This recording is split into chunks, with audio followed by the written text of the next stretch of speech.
In this video, I'll be showing you how to factory reset your iPad Pro. What you want to do is go over to your settings application and you're going to see a lot of different tabs.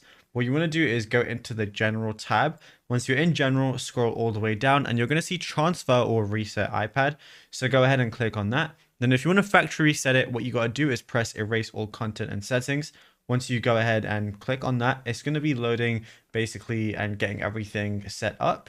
And then once it loads, it's going to basically show all the different things that are going to be reset from whenever you factory reset it. So everything you're going to lose, all the data, anything like that. What you could also do if you don't want to go ahead and factory reset it is press the reset button. Now you have options to reset all settings, reset network settings, subscriber services, and a bunch more. So you don't have to completely factory reset everything and make your iPad as good as new if you only want to reset something specific. And yeah, it's as simple as that. Now, if you found this video helpful, be sure to drop a like and subscribe and check out our other tutorials that we've been posting on the channel as well.